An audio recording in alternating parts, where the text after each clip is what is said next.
Boa noite. No Globo Repórter de hoje, a história do médium mais famoso do Brasil. Daqui a uma semana, Chico Xavier completaria 100 anos. 100 anos de grandes mistérios. Como ele escreveu 400 livros sem redigir uma só linha. Tudo em nome de autores falecidos. O estranho fenômeno da psicografia. Os mortos podem se comunicar com os vivos? 7 anos depois de morto, Chico está no centro de uma nova polêmica. Existe um código secreto para identificar a autenticidade de suas mensagens? A fé no trabalho de Chico Xavier ultrapassa barreiras religiosas. Até uma família judaica reconheceu palavras do filho morto em 50 cartas psicografadas. E um enigma: a água que brota da estátua do mestre de Uberaba teria poderes curativos? Como um homem pobre, de saúde frágil, conseguiu ter tanta força? O que havia por trás dos óculos, da peruca e da voz mansa que convencia até mesmo os mais incrédulos? Afinal, quem era Chico Xavier? Para cada um, uma resposta. Ele veio com uma missão maravilhosa, isso aí ninguém tem dúvida. Para mim, ele era simplesmente meu pai. Quem era esse mineiro de pouco estudo? Chico Xavier foi o maior paranormal ou maior sensitivo da história da humanidade. É um grande professor. É um marco divisor no espiritismo. Que poder tinha esse homem? Esse homem veio enviado de Deus. Era o Chico, nosso amigo, nosso apoio para tudo, né?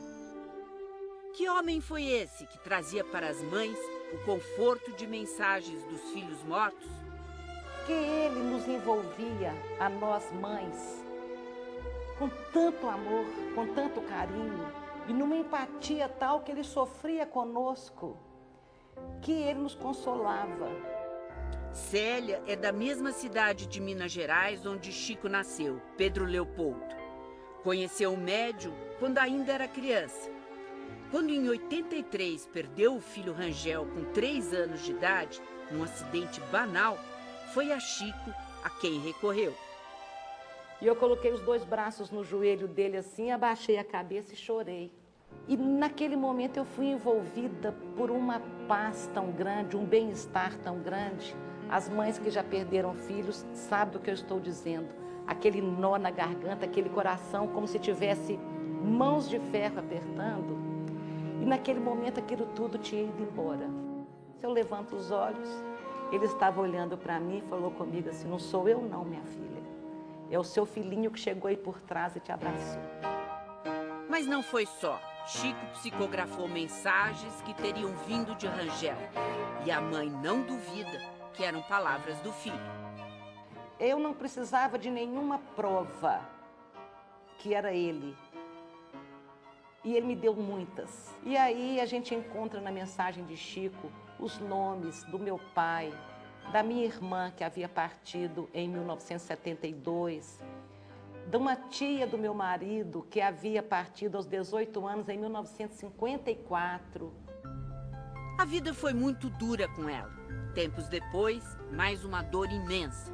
A morte da filha, Mariana, com 27 anos. Desta vez, Chico já tinha morrido, mas os ensinamentos dele ficaram.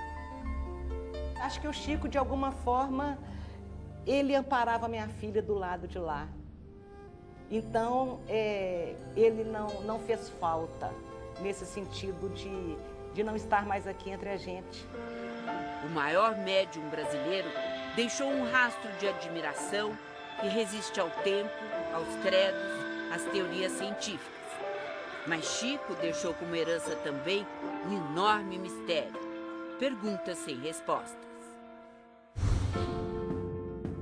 O homem, hoje idolatrado pelos seguidores, sofreu antes de ser reconhecido.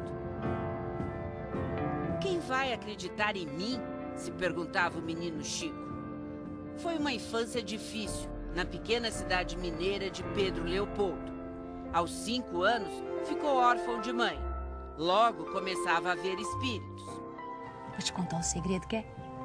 Nesta cena inédita do filme Chico Xavier, o pequeno Chico aparece conversando com a mãe já morta. Você é o homem mais especial e corajoso que tem por esse mundo todinho. Especial é diferente? É porque eu vejo e escuto que ninguém mais vê e escuta?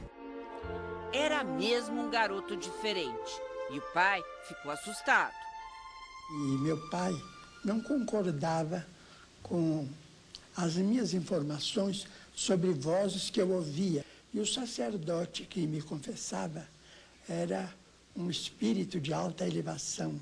Ele então me aconselhou a aceitar um emprego aos 10 anos de idade, para que meu pai, impressionado com o que eu dizia, não promovesse a minha entrada no sanatório. Eu me empreguei numa fábrica de tecidos. Aos 21 anos, desacreditado, chamado de louco por muita gente, algumas vezes Chico Xavier se recolhia e vinha descansar e pensar à beira deste açude. E teria sido aqui que ele viu pela primeira vez o espírito de Emmanuel, que o acompanhou por toda a vida. Poucos meses depois do encontro com o guia espiritual, chegou às livrarias o livro que escandalizou o país, Parnaso Além Túmulo. E ele colocou no papel poemas assinados por Castro Alves, Olavo Bilac, Augusto dos Anjos, e estrofes, e rimas, e versos, e estilos muito impressionantes. Era uma coletânea de 59 poemas, todos inéditos, assinados por poetas famosos e já falecidos. Todos os jornalistas da época, acadêmicos da época, ficaram impressionados também. Por causa daquele livro, o Chico virou alvo de sucessivas investigações, né? Então, como se explica isso? Porque ele dizia, os livros não me pertencem, eu não escrevi nada, eles, os espíritos, escreveram. Foi a primeira obra de uma intensa produção literária, sucesso de vendas. Mas Chico nunca recebeu um centavo. Viveu com o salário de escriturário até se aposentar. Toda a renda dos direitos autorais foi para instituições espíritas. Os livros não me trouxeram dinheiro e nem me dão dinheiro, mas me trouxeram aquilo que eu considero muito acima do dinheiro, que é a amizade de muitos amigos. Ele ganhou projeção nacional a partir da sua primeira e histórica participação na TV em 1971. No programa Pinga Fogo, ele respondia perguntas de todos, jornalistas, da plateia e de convidados. Foi a primeira vez que uma sessão mediúnica espírita foi transmitida e realizada dentro de um estúdio de televisão, ao vivo, né? Hoje, o Brasil é a maior potência espírita do mundo. A partir do trabalho de Chico Xavier, o espiritismo cresceu no país. Ele tem um legado fundamental. Ele criou padrões da prática da caridade, padrões na literatura, padrões de exercício da prática mediúnica, o próprio ritual de exercício da prática mediúnica, especialmente a psicografia. E as psicografias de Chico Xavier ajudaram até a mudar os rumos de uma história policial em Goiânia. Num caso inédito da justiça brasileira, as mensagens do além ajudaram a inocentar o acusado do crime. A própria vítima, em mensagem psicografada, teria esclarecido: foi um acidente. O juiz aceitou as palavras do morto e absolveu o réu.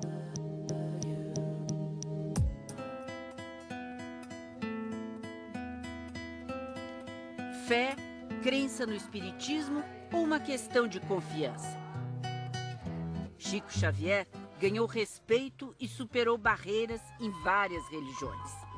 Foi assim com a família Muscati, uma típica família judia, numerosa e extremamente religiosa. Moradores de São Paulo, todas as sextas-feiras se reúnem para celebrar o Shabá, o sábado judeu, dia de descanso e orações. Mas um drama familiar os aproximou de forma profunda a Chico Xavier. Eu rotulo ele o melhor homem que eu conheci aqui embaixo. o Chico Xavier, junto com meus filhos e meu marido. Me deram o alicerce para que eu pudesse me manter em pé e continuar a viver. A morte inesperada do filho primogênito, Roberto, há 31 anos, abalou intensamente a família. Aos 19 anos, ele fez uma cirurgia de desvio de septo e sofreu um choque anafilático, uma reação alérgica súbita, com os medicamentos pós-cirúrgicos, e não resistiu. Olha, a morte do meu filho realmente foi o fim do mundo. E é o fim do mundo até hoje. Mesmo passado tanto tempo. Fazem 31 anos que meu filho desencarnou e parece que foi ontem.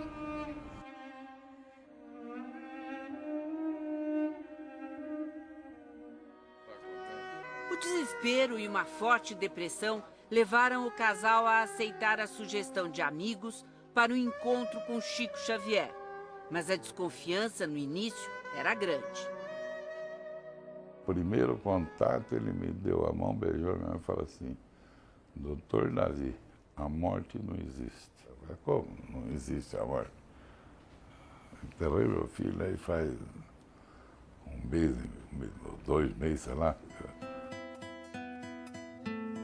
Quando as cartas de Roberto começaram a chegar, a surpresa.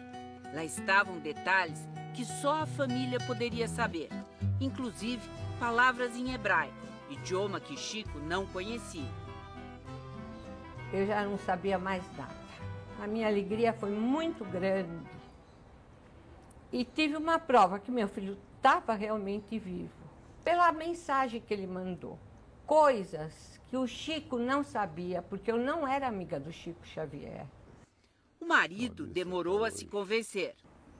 Eu li aquilo N vezes, mas até que começou a vir coisas lá que não tinha como eu contestar. Por quê? Porque só eu que podia saber disso. Ao todo, foram 54 mensagens psicografadas por Chico Xavier. Mas a devoção ao médium não abalou as convicções religiosas da família. Eu não deixei de ser judeu. Vou na sinagoga, respeito as nossas tradições. Independente de crença ou religião, Chico Xavier conquistou um lugar especial nesta casa. Tenho um respeito danado pelo Chico Xavier. Eu tenho 6 filhos. No meu coração tem 6 lugares, mais o 7º, que é do meu marido, e tem o 8º, que é o Chico. Então, no meu coração, ele está sempre presente.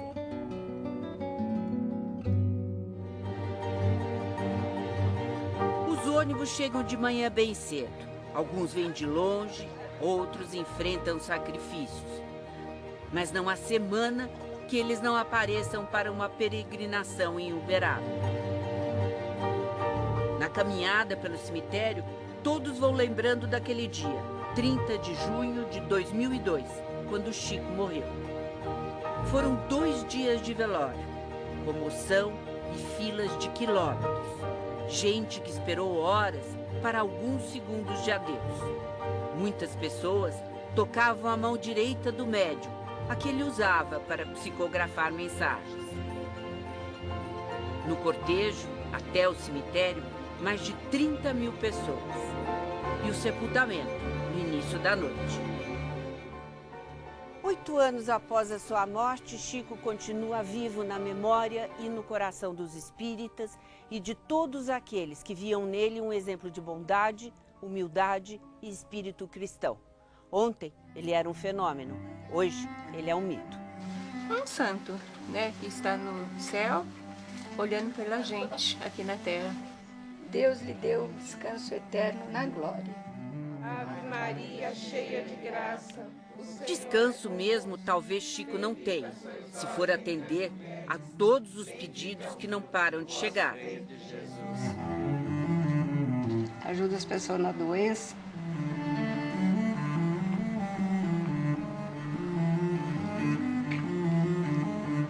É tristeza. Dona Isolina vende flores em frente ao cemitério. Quando Chico era vivo, mandava flores para ele, que sempre devolvia uma, de presente. Agora, ela repete o gesto com os visitantes e se encarrega de manter o túmulo do velho amigo limpo e enfeitado. Dona Isolina nos revela mais um mistério sem explicação. Gotas de água escorrem do busto de Chico. Isso acontece sempre que alguém toca com o dedo o bronze, já manchado pela umidade. Eu sempre vi uma manchinha, limpava a manchinha. Aí daí 2 dias eu vinha de novo, via, mas nunca, assim, observava o que era, o que não era, né? Aí de repente comecei a ficar preocupada. A florista afirma que a água é poderosa e já curou uma dor de cabeça que ela sentia. Para mim é uma água benta, uma água sagrada, para mim, né? Para esta antropóloga que estudou a vida de Chico Xavier, o que acontece aqui é uma mistura entre espiritismo e catolicismo, tipicamente brasileira. Ele era considerado em vida um homem santo, mas para o catolicismo um santo faz milagres. Chico Xavier não fazia milagres, né? Nem era essa a proposta. Então quando se vai ao túmulo de Chico Xavier hoje, em busca de curas, etc., você está buscando de Chico Xavier alguma coisa que é fora do campo espírita, que de mais uma vez mostra essa aproximação e essa interseção que se faz entre o catolicismo e o espiritismo. A senhora acha que isso é um milagre? Para mim, sempre foi milagre.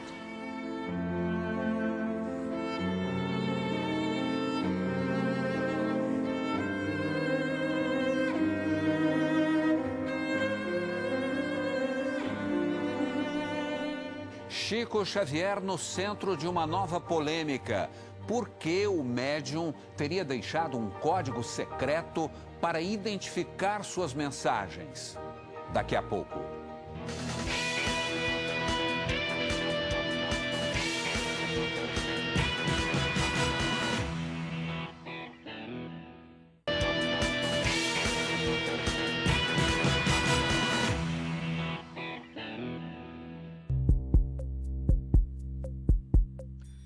Um autor com 400 livros publicados, mais de 50 milhões de exemplares vendidos e nenhuma linha redigida por ele mesmo.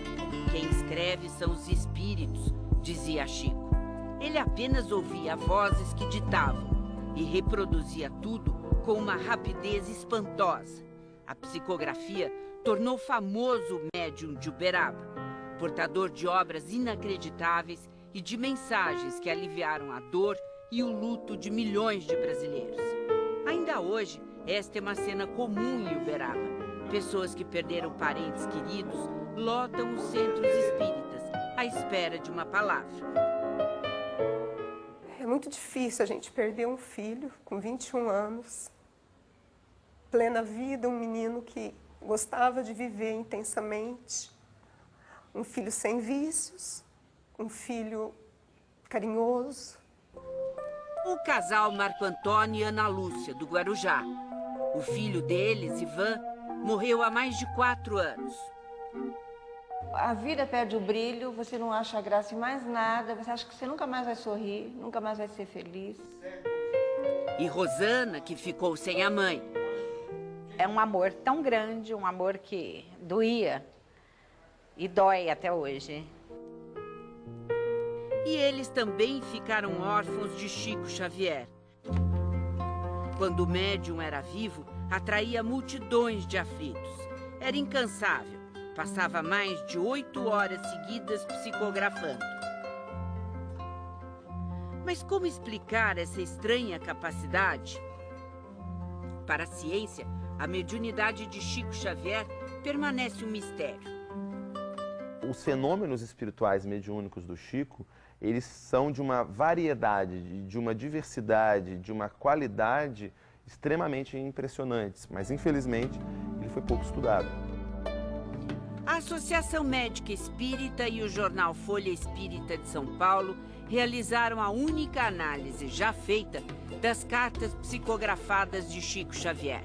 Eles pesquisaram 45 casos. A grande maioria da pesquisa revelou que o Chico desconhecia completamente. Mais de 90%, ele desconhecia essas pessoas. E mesmo sem conhecer as pessoas, 71% das cartas tinham mais de 3 fatos pessoais, coisas que Chico não poderia saber. Em 42% dos casos, as assinaturas eram diferentes das originais. Mas todas as mensagens foram reconhecidas e autenticadas por mais de 2 pessoas da família.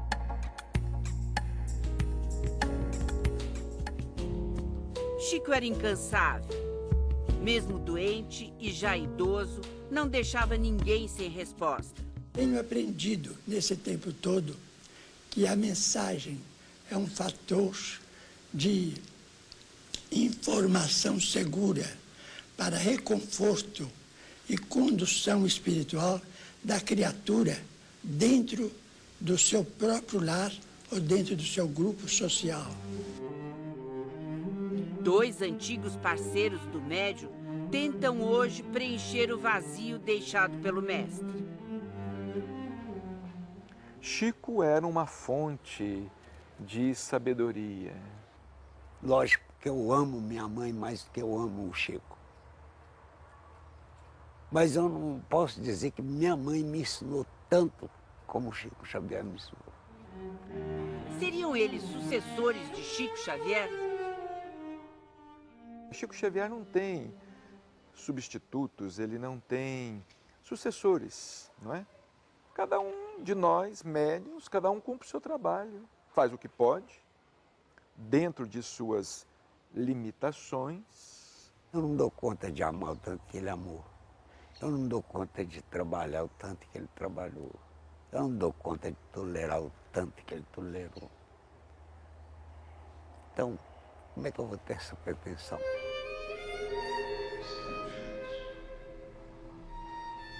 O casal Marco Antônio e Ana Lúcia já completou 14 viagens a Uberaba, em busca das mensagens do filho. Desta vez, vieram com a filha e as netas. Chegaria mais uma mensagem do filho? Alívio. A primeira carta tinha endereço certo. Para eles não há dúvidas, foi o filho que escreveu. É dele mesmo, tenho certeza absoluta. Depois vem nomes que só nós sabemos. Nomes às vezes até difícil, sabe, de se escrever, de se pronunciar. Do vovô Valdomiro e da vovó Joaquina, do vovô Rui. Rosane explode em lágrimas quando é chamada. Vocês estão todos em meu coração. Do que ele falou, citando os nomes, né, dos avós. Quem ia saber aqui o nome dos avós dele? Rosana também chora muito. Eu senti o mesmo impacto quando ela faleceu. Mas hoje foi de alegria. Ela tem certeza de que foi a mãe que escreveu a carta. Eu não duvidei um minuto que não fosse a minha mãe, que não fosse as palavras da minha mãe. Rosane, que tem outros 3 filhos, até hoje não se conforma com a perda de Anderson. Eu acho que eu nunca vou me acalmar. Mas as palavras que seriam do filho começam a trazer paz. Você vai voltar outras vezes aqui? Com certeza. Pode ter certeza. Por quê? Porque eu sempre falo, mãe é aquela que gosta de saber onde o filho está, como ele está, aonde ele está.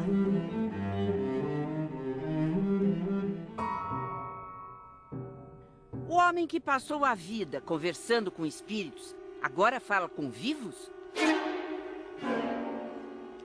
Depois de morto, Chico Xavier criou mais um enigma. Seria ele o autor das mensagens captadas por seus seguidores? Ele já se comunicou através de diversos médiuns, inclusive por meu intermédio. Eu recebi uma carta dele. Duas, aliás, duas.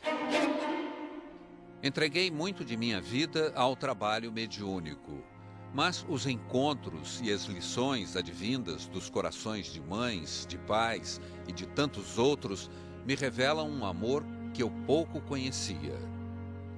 Mensagem psicografada pelo médium Celso de Almeida Afonso em 25 de abril de 2009, 7 anos depois da morte de Chico Xavier. Dois médiuns, uma versão. No passado, eles atuaram ao lado de Chico. Hoje, têm seus próprios centros, mas não seriam os únicos escolhidos. Este homem jura que estas palavras foram ditadas pelo médium de Minas e psicografadas por uma senhora. E aí que ela começou a escrever. Quando ela terminou de fazer, que foi a surpresa, que no final ela escreveu a assinatura do Francisco Cândido Xavier. Agora, no seu coração, o senhor acredita que é do Chico? Eu acredito. Eu acredito. Na casa onde viveu o mestre, em Uberaba, ele espera conseguir um atestado de autenticidade para as cartas. Em vão. O filho adotivo de Chico é taxativo. As mensagens não são verdadeiras. Ele afirma que antes de morrer, o pai deixou um código secreto que identificaria suas mensagens.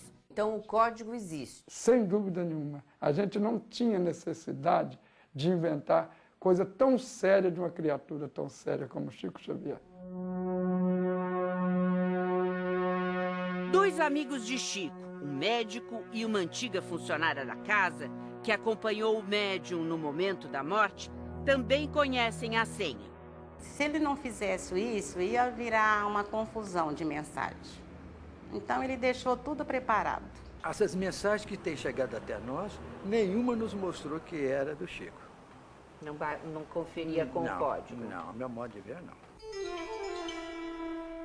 Mas os dois médios perguntam, um código secreto não seria uma incoerência? Eu me recuso a crer que Chico Xavier esteja na espiritualidade como um burocrata do mundo espiritual cuidando de papelada. Além do código, o filho de Chico garante. O pai avisou que não ia escrever tão cedo. Ele ia dar um tempo para o lápis e para o papel. Como eu gostaria de ser verdade e por dizer, Chico realmente escreveu por alguém. Mas ele me pediu em vida várias e várias vezes que não acreditasse, que eu ia sentir sua presença de várias outras maneiras. Por que o homem que dizia falar com os mortos se preocupou tanto com os vivos? Veja a seguir.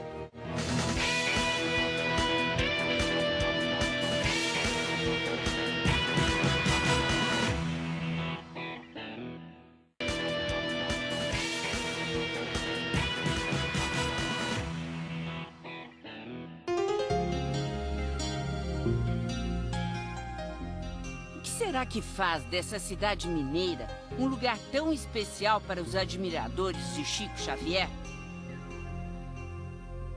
Quando Chico veio para cá em 1959, ele já era um médium famoso. Mas Uberaba era apenas uma acanhada cidade do sudoeste de Minas Gerais. Não havia aqui nem 10 centros espíritas. Mas depois de Chico, as coisas mudaram. Caravanas de pessoas que vinham vê-lo enchiam a cidade. Foram abertos mais de 100 centros e Uberaba ficou conhecida como a capital espírita do Brasil. Até hoje, a presença de Chico é forte em todos os cantos da cidade. Aqui está a raiz, a gente tem que conservar. Aqui está o que ele plantou. Ela caminha com dificuldade. Que idade tem? 80, 90? Ninguém sabe. Hoje, é quem guarda a chave da Casa da Prece, lugar onde Chico fazia sessões espíritas. A casa continua aberta para receber quem chegar. Tudo aqui está praticamente igual ao que era, quando multidões vinham em busca de uma palavra de esperança. Aqui, a cadeira de Chico, exatamente onde ele deixou, na última vez que esteve, para psicografar mensagens e atender os aflitos. Encarnados na terra, espíritos O homem que dizia conversar com os mortos se preocupava mesmo era com os vivos. Além do conforto espiritual, ele fazia questão de dar apoio material. Chico acreditava que o único caminho possível para a felicidade era a caridade. Não apareceu, por enquanto, nenhuma frase resumindo uma filosofia correta de vida como aquela pronunciada por Jesus: amai-vos uns aos outros como eu vos amei. Isto é, amar sem esperar ser amado e sem aguardar recompensa alguma. Amar sempre. Vir ao encontro dos mais humildes, ajudar os mais necessitados. Para Chico Xavier, essa era uma missão. Durante anos, todos os sábados, no início da tarde, ele ficava na sombra daquele abacateiro ali para fazer uma grande distribuição de alimentos, remédios, roupinhas de nenê. Não era preciso fazer uma ficha ou ter o nome numa lista. Quem chegasse, levava a sacola com donativos. No começo, era uma peregrinação pelas ruas do bairro pobre. Com o tempo, a fila foi aumentando. No Natal, a fila chegava a vários quilômetros. Dona Badia conheceu o médium caridoso. Quando eu estava grávida, vinha buscar enxoval para meus filhos, na época do frio, os agasalhos. Além da ajuda, Chico deixou um exemplo de vida. Quem chega na minha porta também, sempre eu tenho alguma coisa para dar. Um prato de comida, uma xícara de café, um pão. Um outro abacateiro, a mesma sombra acolhedora. Hoje, mesmo sem Chico, a distribuição continua. Ela acontece agora nesse centro. E a nova árvore foi plantada ali para lembrar os velhos tempos. Voluntários e amigos ajudam do jeito que podem. O médico pessoal de Chico Xavier, o Dr. Eurípides, dá assistência médica gratuita desde a chegada do médium em Uberaba. A presença do Chico proporcionava àqueles que estavam em torno dele de ajudar. Então nós fomos nessa fileira e aí tornou-se uma amizade muito grande. O jantar que Chico oferecia aos necessitados uma vez por semana também continua a ser feito. Essa cozinha foi um dos poucos lugares em que ele esteve pouco antes de morrer. As cozinheiras ainda são as mesmas. Tá ótimo. Dona Efigênia, Neuza também são voluntárias. E o tempo todo, a imagem de Chico Xavier é celebrada. Unidos, oramos, sendo gratos pela oportunidade de estarmos na casa de Chico Xavier, nesta bênção, nesta força e nesta luz.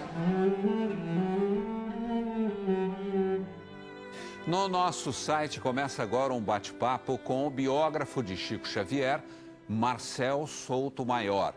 Participe, acesse g1.com.br/Globo Repórter. Um bom fim de semana e até a próxima sexta.